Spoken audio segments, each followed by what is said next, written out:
नमस्कार, आप सभी का हार्दिक स्वागत है एनवीरा एजुकेशन के यूट्यूब चैनल पर। मैं संपत लेड़ा आप सभी को राजस्थान कंप्यूटर शिक्षक भर्ती की तैयारी करवा रहा हूं, जिसके अंडर हम अभी जो है हाल ही में जो वीडियो का एग्जाम हुआ था उसके अंदर राजस्थान जीके के कौन से क्वेश्चंस आए थे उनको डिस्कस कर रहे हैं। तो इससे पहले के 3 पारियों के मैंने वीडियो अपलोड कर दिया, अगर नहीं देखे तो आप देख लीजिएगा। अभी लास्ट हम जो है 106 डी यानी चौथी पारी के जो राजस्थान जीके के क्वेश्चन थे वो डिस्कस कर रहे हैं। ध्यान रखें, इसमें कुछ एक क्वेश्चन जो है इंडिया जीके के भी आएंगे, तो उसको भी आप चाहे तो देख सकते हैं, बाकी इंडिया जीके का आपका सिलेबस में नहीं है। चलिए तो देखिए, पहला प्रश्न आपके सामने है, टोक्यो ओलंपिक 2021 की पदक तालिका में भारत का कौन सा स्थान है? टोक्यो ओलंपिक 2021 की पदक तालिका में भारत का कौन सा स्थान रहा है? तो इसके अंदर आपका राइट आंसर होगा डी, 48वां स्थान रहा है। कौन सा स्थान रहा है भाई? आपका 48वां स्थान रहा है आपका इसके अंदर और टोक्यो ओलंपिक में। अगला प्रश्न देखिए, आपके काजिंद 2021 नामक संयुक्त प्रशिक्षण अभ्यास किस देशों के द्वारा किया गया है? काजिंद 21 नामक संयुक्त प्रशिक्षण अभ्यास किन देशों के द्वारा किया गया है? तो इस प्रश्न का राइट आंसर होगा आपका बी, भारत कजाकिस्तान के द्वारा। किसके द्वारा? भारत कजाकिस्तान के द्वारा। अगला प्रश्न है, किस भारतीय मूल की अमेरिकी महिला अंतरिक्ष यात्री ने जुलाई 2021 में अंतरिक्ष की यात्रा की थी? किस भारतीय मूल की अमेरिकी अंतरिक्ष यात्री ने जुलाई 2021 में अंतरिक्ष की यात्रा की थी? तो वो कौन है? तो प्रश्न संख्या 3 के अंदर राइट आंसर होगा आपका डी, सिरिसा बांदला ने। किसने? सिरिसा बांदला ने। अगला है, सियाल, सीमा और नीफे क्या है? सियाल, सीमा और नीफा क्या है? तो सियाल, सीमे और जो नीफा है वो आपका क्या है भाई? आपके पृथ्वी की परतों के नाम है, पृथ्वी की जो लेयर्स होती है उनके नाम है सियाल, सीमा और नीफे। अगला प्रश्न है, किस लोक नृत्य में डफली, गुरालियो, खंजरी और पुंगी वाद्य यंत्रों का प्रयोग किया जाता है? किस वाद्य यंत्र में डफली, गुरालियो, खंजरी और पुंगी वाद्य यंत्रों का प्रयोग किया जाता है? तो प्रश्न संख्या 5 का जो राइट आंसर होगा वो होगा आपका बी, कालबेलिया में। किसमें किया जाता है भाई? कालबेलिया के अंदर किया जाता है डफली, गुरालियो, खंजरी और पुंगी वाद्य यंत्रों का प्रयोग। चलिए अगला प्रश्न डिस्कस करते हैं हम लोग।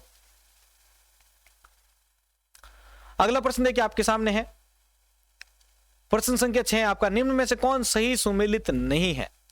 तो सही सुमेलित नहीं है तो वो देखिए आपके अवनी लेखना, भारोत्तोलन, अपूर्वी चंदेला निशानेबाजी, अर्जुन लाल जाट नौकायन और देवेंद्र झांझरिया भाला फेंक।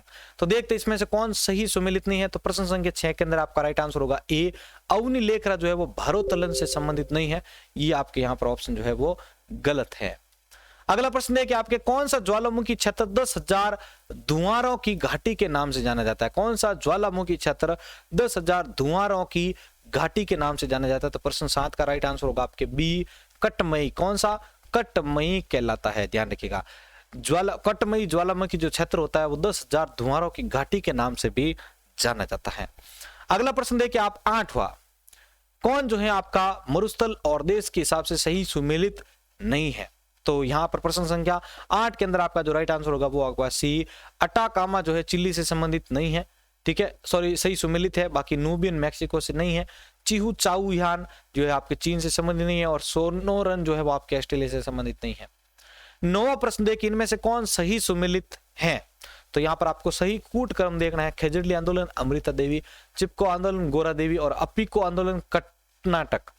तो अब यहाँ पर आपको सही मैच करना है कौन सा जो है इसके अंदर सही टारगेट होगा। ठीक है, तो प्रश्न संख्या 9 के अंदर आपका जो राइट आंसर होगा वो देखिए, प्रश्न संख्या 9 का राइट आंसर होगा आपका डी, 1, 2 और 3 तीनों के तीनों सही है। खेजड़ली आंदोलन अमृता देवी है, चिपको आंदोलन गोरा देवी से संबंधित है और अपिको आंदोलन कर्नाटक से संबंधित है। चलिए अगला प्रश्न डिस्कस करते हैं हम लोग। अगला प्रश्न देखिए भाई सभी, प्रश्न संख्या 10 आपके सामने है, निम्नलिखित में से कौन से कथन सही है? निम्नलिखित में से कौन सा कथन जो है सही है? और यहाँ पर कथन आपके दे रखे हैं कि पोटवार पठार पाकिस्तान में है, पेटागोनिया का पठार एंडीज पर्वत की तलहटी में है, तिब्बत का पठार हिमालयों कुनलुन पर्वत की श्रेणी में स्थित है। तो प्रश्न संख्या 10 का सभी राइट आंसर बताएं। प्रश्न संख्या 10 का राइट आंसर होगा आपका ए, 1, 2 और 3 तीनों के तीनों जो कथन है वो सही है। पोटवार पठार पाकिस्तान में, पोटागोनिया का पठार एंडीज पर्वत की तलहटी में और तिब्बत का पठार हिमालय और कुनलुन पर्वत की श्रेणी में है। अगला है, पल्लाण क्या है भाई? पल्लाण क्या है? बहुत शानदार प्रश्न है। तो प्रश्न संख्या 11वें का राइट आंसर देखिए, प्रश्न 11वें का राइट आंसर होगा आपका बी, ऊंट पर रखी जाने वाली काठी। ऊंट पर रखी जाने वाली जो काठी होती है उसको क्या कहते हैं? पल्लाण कहते हैं। पल्लाण, ऊंट पर रखी जाने वाली काठी। अगला, किस गढ़ के लिए कर्नल जेबस्टॉन ने कहा था कि यदि उन्हें राजस्थान में एक जागीर की पेशकश की जाए तो वह इस गेट को चुनेंगे? तो देखिए प्रश्न संख्या 12 का जो राइट आंसर होगा वो होगा आपके बी, भैंसरोड गढ़। ठीक है, भैंसरोड गढ़ के बारे में उन्होंने कहा था कि यदि उन्हें राजस्थान में एक जागीर की पेशकश की जाए तो वो इस गढ़ को चुनेंगे। अगला प्रश्न देखिए भाई सभी, अंग्रेजों को मुल्क का मीठा ठग किसने कहा है? अंग्रेजों को मुल्क का मीठा ठग किसने कहा है? तो देखिए प्रश्न संख्या जो 13 है इसका राइट आंसर होगा आपका ए, शंकरदान सामोर ने। शंकरदान सामोर ने कहा है अंग्रेजों को मुल्क का मीठा ठग। मुल्क का मीठा ठग किसने कहा है? शंकरदान ने कहा है। अगला प्रश्न देखिए भाई सभी, अगला प्रश्न है आपके लिए 14, निम्नलिखित में से कौन सा आभूषण महिलाओं द्वारा नहीं पहना जाता? रखड़ी, मेमंद, कंडोरा और मोरखा। तो देखिए प्रश्न संख्या जो 14 है इसका राइट आंसर होगा आपका डी, मोरखा। ये सारे पहने जाते हैं लेकिन ये नहीं पहना जाता है, मोरखा। अगला यहाँ पर लिस्ट 1 और 2 के साथ मैच करना है, सूचियां आपको सही से मैच कर लेने भाई। आपको इसको थोड़ा और जूम इन कर लेता हूं मैं, ठीक है। तो ये आपकी सूची है और इसको कूट के साथ मैच करना है। राष्ट्रीय पार्क है और यहाँ पर स्थान दे रखे हैं आपके, ठीक है। तो देखो राष्ट्रीय पार्क और उसके स्थान को मैच करना है। प्रश्न संख्या जो 15 है इसका राइट आंसर होगा आपका बी, ठीक है। अब बी को हम मैच करते हैं एक एक करके। तो देखो इसके अंदर फर्स्ट के अंदर आपके आता है सी, यानी मानस राष्ट्रीय उद्यान जो है वो आपके कहां पर है? असम में है। दूसरा देखिए ए, यानी नागरहोल राष्ट्रीय उद्यान जो है वो आपके कहां पर है? कर्नाटक में है। अगला देखिए तीसरा साइलेंट वैली राष्ट्रीय उद्यान जो है वो आपके कहां पर है? तमिलनाडु में। और लास्ट आपके चौथा बचता है वायनाड राष्ट्रीय अभ्यारण्य, वायनाड वन्य जीव अभ्यारण्य कहां पर है? तो केरल में है। अगला प्रश्न देखिए, निमाड़ी एवं रागड़ी किस बोली की उपबोलियां है? निमाड़ी एवं जो रागड़ी होती है वो किस बोली की उपबोली मानी जाती है? तो देखिए प्रश्न संख्या 16 जो है इसका राइट आंसर होगा आपका सी, मालवी बोली की उपबोली है, ठीक है। मालवी बोली की उपबोली है निमाड़ी एवं रागड़ी। अगला प्रश्न डिस्कस करते हैं भाई,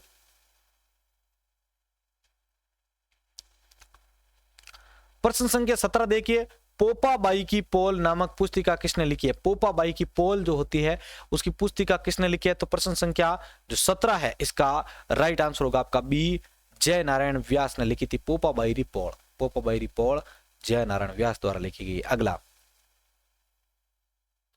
अगला प्रश्न बहुत बड़ा है, इसको मैं थोड़ा जूम इन कर लेता हूं तो आप इसको अच्छे से देख पाएंगे। तो यहाँ पर आपको दिए गए हैं कि इनमें से कौन सा जो है कूट वो सही है, ठीक है, कौन सा कथन जो है सही कहा गया है, ठीक है। तो प्रश्न संख्या जो 18 है इसमें आप राइट आंसर देखिए, आपका राइट आंसर होगा ए, 1, 2 और 3 कथन सही है। यानी देखिए ERCP के बारे में यहाँ पर पूछा गया है, पूर्वी राजस्थान नहर परियोजना। पूर्वी राजस्थान नहर परियोजना के बारे में यहाँ पर ये उपरोक्त तीनों कथन सही है। यानी यह परियोजना पूर्वी राजस्थान के 13 जिलों के पेयजल समस्या के स्थायी समाधान के लिए बनाई गई। इसमें 26 विभिन्न बड़ी एवं मध्यम परियोजनाओं के माध्यम से 2.8 लाख हेक्टेयर भूमि की सिंचाई हेतु जल उपलब्ध कराने का प्रस्ताव है और नवनेरा बराज इस परियोजना का अभिन्न हिस्सा भी माना जाता है।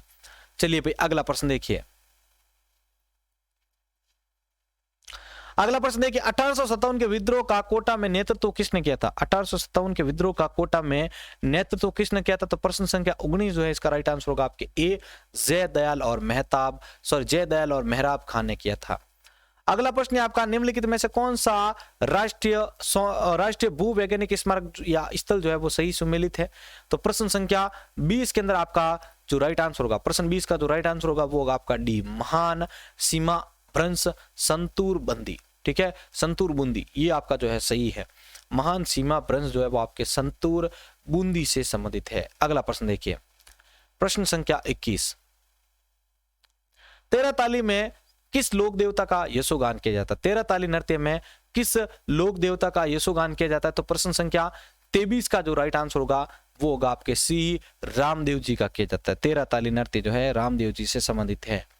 अगला प्रश्न देते हैं, इंस्टीट्यूट ऑफ ट्रॉपिकल मेडिसिन एवं वायरोलॉजी कहां पर स्थापित किया जा रहा है? इंस्टीट्यूट ऑफ ट्रॉपिकल मेडिसिन एवं वायरोलॉजी जो है कहां पर स्थापित किया जा रहा है? तो प्रश्न संख्या 24 का जो राइट आंसर होगा वो होगा आपका सी, जयपुर में स्थापित किया जा रहा है। अगला प्रश्न देखिए, कौन सा आभूषण और अंग जो है वो सुमिलित नहीं है? मुंदरी अंगुली, टड्डा बाजू, नेवरी पैर और रमजोड़ कमर। तो देखो प्रश्न संख्या जो 25 है इसका राइट आंसर देख लीजिए सभी। प्रश्न 25 का राइट आंसर होगा आपके डी, रमजोड़ कमर जो है वो आपका सही सुमिलित नहीं है। बाकी मुंदरी अंगुली पर पहना जाता है, टड्डा जो होता है बाजू पर पहना जाता है और नेवरी जो होता है वो पैर पर पहना जाता है। अगला प्रश्न देखिए सभी, अगला प्रश्न आपके सामने है। यहां पर अब आपको इसमें रामस्नेही संप्रदाय की शाखा और स्थापनकर्ता को आपस में मैच करना है। ठीक है, तो मैं इसको भी थोड़ा जूम इन कर लेता हूं ताकि आपको कूट मिलाने में कोई प्रॉब्लम ना हो। प्रश्न संख्या जो 26 होगा, इसके अंदर राइट आंसर होगा आपका बी, यानी फर्स्ट के अंदर आपका है चौथा। शाहपुरा जो है वो आपका किसका है? संत रामचरण जी का। शाहपुरा संत रामचरण से संबंधित है, रामचरण जी से संबंधित है। दूसरा देखिए पहला, यानी सिंहतल जो है वो आपका संत हरिराम दास जी से संबंधित है। किससे? संत हरिराम दास जी से संबंधित है सिंहतल। तीसरा देखिए आपका खेड़ापा जो है वो आपके संत दरियाव जी से संबंधित है। सॉरी, तीसरे में 2 होगा, सॉरी 1 मिनट, इसको वापस हटा देते हैं हम। खेड़ापा जो है वो आपके संत रामदास जी से संबंधित है और रैन जो है वो आपके संत दरियाव जी से संबंधित है। एक बार रिपीट कर लेते हैं हम। शाहपुरा जो है वो आपके संत रामचरण जी से संबंधित है। सिंहतल जो है वो आपके संत हरिराम दास जी से संबंधित है। खेड़ापा जो है वो आपके संत रामदास जी से, और रैन जो है वो आपका संत दरियाव जी से। अगला प्रश्न देखिए, बीकानेर, जैसलमेर और चूरू राजस्थान के किस जलवायु प्रदेश खंड के अंतर्गत आते हैं? बीकानेर, जैसलमेर और चूरू राजस्थान की किस जलवायु प्रदेश खंड के अंतर्गत सम्मिलित किए जाते हैं? तो प्रश्न संख्या जो 27 है, इसका राइट आंसर होगा आपका सी, अति शुष्क आंशिक सिंचित क्षेत्र में, अति शुष्क आंशिक सिंचित क्षेत्र में गिने जाते हैं इनको। अगला प्रश्न है कि भाई हाल ही में राजस्थान में यूरेनियम के सबसे बड़े भंडार कहां पर पाए गए हैं? हाल ही में राजस्थान में यूरेनियम के जो सबसे बड़े भंडार है वो कहां पर पाए गए हैं? तो प्रश्न संख्या 28 के अंदर राइट आंसर होगा आपका ए, रोहिल सीकर के अंदर पाए गए हैं। कहां पर? रोहिल सीकर के अंदर पाए गए हैं हाल ही में यूरेनियम के सबसे बड़े भंडार। तो प्रश्न संख्या 28 का आंसर हो चुका है आपका। अगला 29वां प्रश्न है, केसरिया जी का मेला कहां पर भरता है? केसरिया जी का मेला कहां भरता है? तो प्रश्न संख्या 29 का राइट आंसर होगा आपके ए, धुलेव में भरता है। केसरिया जी का मेला धुलेव में भरता है। अगला प्रश्न, दीर्घ ज्वार कहां पर आते हैं? दीर्घ ज्वार कब आते हैं? तो प्रश्न संख्या 30 के अंदर आपका जो राइट आंसर होगा वो होगा आपके सी, पूर्णिमा और अमावस्या दोनों को जो है आपके दीर्घ ज्वार आते हैं। अगला प्रश्न है आपके लिए, भाई राजस्थान में भूमि उपयोग 2018-19 के संदर्भ में कौन सही सुमेलित नहीं है? राजस्थान में भूमि उपयोग 2018-19 के संदर्भ में कौन जो है सही सुमेलित नहीं है? तो प्रश्न संख्या जो 31 है, इस प्रश्न का उत्तर देखिए, इसका राइट आंसर होगा आपका डी, अकृषि क्षेत्र। 8.10% है, ये आपका सही सुमेलित नहीं है। बाकी शुद्ध बोया गया क्षेत्र 51.85 है, वन क्षेत्र 8.05% है, चालू पड़त भूमि क्षेत्र जो है 5.22% है।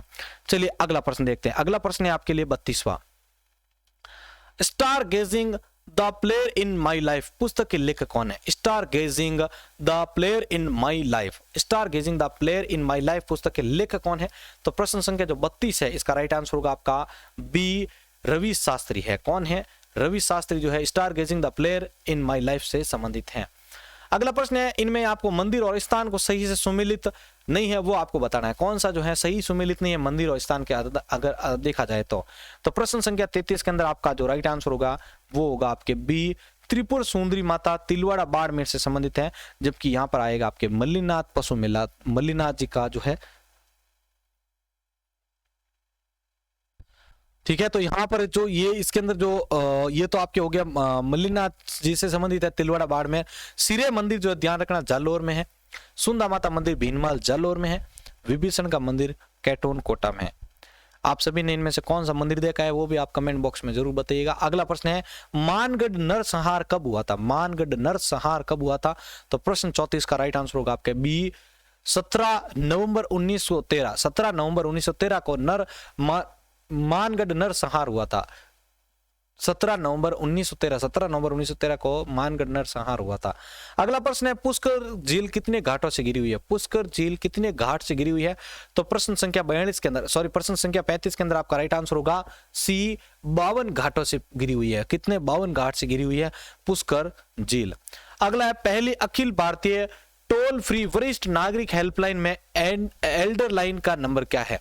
पहली अखिल भारतीय टोल फ्री वरिष्ठ नागरिक हेल्पलाइन में एल्डर लाइन का नंबर क्या है? तो प्रश्न संख्या 36 के अंदर राइट आंसर होगा सी, 1456, यानी 14567। अगला प्रश्न देखिए भाई, आपके ग्रास्य जनजाति में गांव के मुखिया को क्या कहा जाता है? गांव के मुखिया को क्या कहा जाता है? तो प्रश्न संख्या 37 के अंदर आपका राइट आंसर होगा बी, पटेल कहा जाता है। क्या? पटेल कहा जाता है गांव के मुखिया को ग्रास्य जनजाति में। अगला, राजस्थान में पेट्रोलियम उत्पादन क्षेत्र कितने क्षेत्र जिलों में फैला हुआ है? राजस्थान में पेट्रोलियम उत्पादन क्षेत्र कितने जिलों में फैला हुआ है? तो प्रश्न संख्या 38 के अंदर आपका राइट आंसर होगा सी, 14 क्षेत्रों में फैला हुआ है राजस्थान में पेट्रोलियम उत्पादन क्षेत्र। अगला प्रश्न है, राष्ट्रीय शिक्षा नीति 2020 में विद्यालय शिक्षा में 100% सकल नामांकन अनुपात करने का लक्ष्य है। तो 100% सकल नामांकन अनुपात करने का लक्ष्य क्या रखा गया है? तो प्रश्न संख्या 39 के अंदर आपका राइट आंसर होगा बी, 2030 तक रखा गया है। और लास्ट प्रश्न है आपके सामने, जयपुर का प्रथम डेजर्ट पार्क कौन सा है? तो जयपुर का प्रथम जो डेजर्ट पार्क होता है वो आपके कौन सा है? तो प्रश्न संख्या 40 के अंदर आपका राइट आंसर होगा बी, किशन बाग। कौन सा है? आपके किशन बाग जो है वो आपके राजस्थान का जयपुर का प्रथम डेजर्ट पार्क माना जाता है। तो भाई ये थे हमारे आज के इंपॉर्टेंट क्वेश्चंस। अगर आपको वीडियो और अच्छा और हेल्पफुल लगा है तो जल्दी से इसको लाइक कर दीजिए और चैनल पर पहली बार आए तो सब्सक्राइब कर दीजिएगा। अभी हाल ही में जितने पेपर हुए हैं उनके सभी के राजस्थान जीके के क्वेश्चंस आपको इसी प्रकार पढ़ाए जाएंगे। शाम को 4 बजे आप ध्यान रखें कि आपके लिए डेली एक सेकंड पेपर का टेस्ट सीरीज लाया जा रहा है, तो उसको भी आप डेली देखते रहें। और रात को 8 बजे जनरल साइंस के टेस्ट सीरीज जरूर देखें। इसी के साथ मैं संपत लीड़ा आप सभी से अलविदा लेता हूं। मिलते हैं एक और नई वीडियो के साथ। जय हिंद, जय भारत।